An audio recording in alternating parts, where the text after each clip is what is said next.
সরষের তেল, শুকনো লঙ্কা, আদা, রসুন, পেঁয়াজ।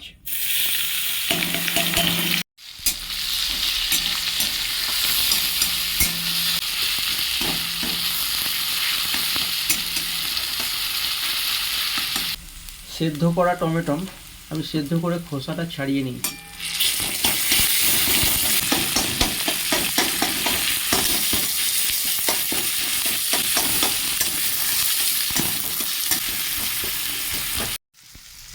সামান্য পরিমাণ জল,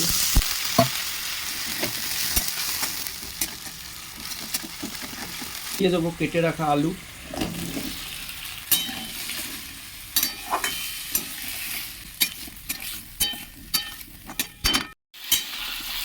মশলার সঙ্গে আলুগুলো কষে নেব।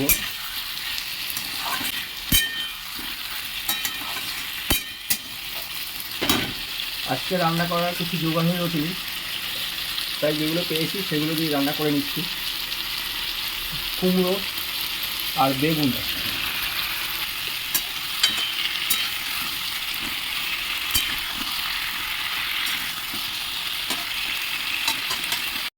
দিয়ে দেবো সামান্য কসুরি মেথি।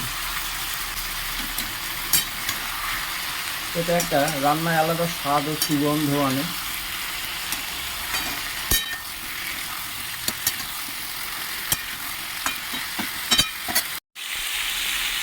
স্বাদ পরিমাণ মতো নুন, পরে লাগলে একটু দেবো জিরে গুঁড়ো, হলুদ গুঁড়ো, ধনে গুঁড়ো 4 চামচে 1 চামচ করে।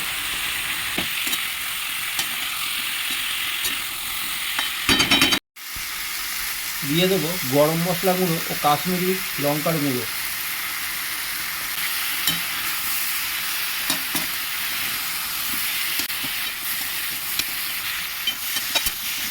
দিয়ে দেবো কিছুটা জল, আবারও কষতে থাকবো। মশলা ভালোভাবে আলু, সব সবজি, বেগুন টেগুনের সঙ্গে কষা হয়ে গেছে। এবার দিয়ে দেবো ধুয়ে ভালো করে পরিষ্কার করে রাখা মুগের ডাল।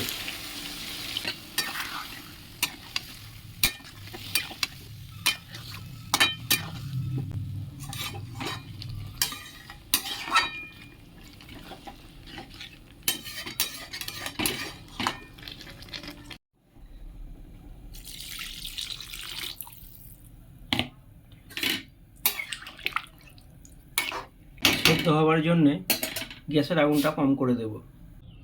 কিছুক্ষণের জন্য ঢাকা দিয়ে দেবো।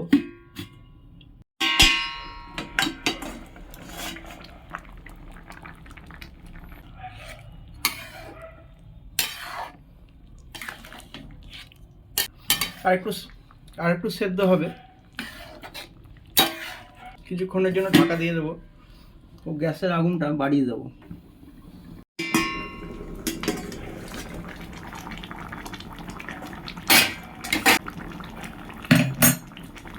কটা কাঁচা লঙ্কা দিয়ে দেবো, ঢাকা দিয়ে দেবো।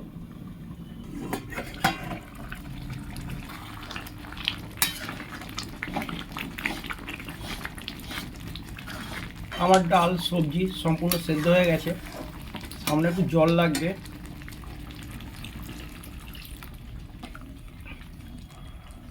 আমি যেরকমটা চেয়েছিলাম ওইরকমই সেদ্ধ হয়ে গেছে, ফুটে গেলে নামিয়ে নেব।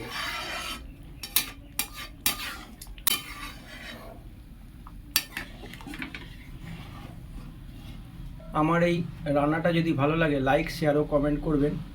আমার চ্যানেলটাকে সাবস্ক্রাইব করবেন। সকলকে অসংখ্য ধন্যবাদ জানাই। সামান্য একটু মিষ্টি দিয়ে নেড়ে চেড়ে নামিয়ে নেব।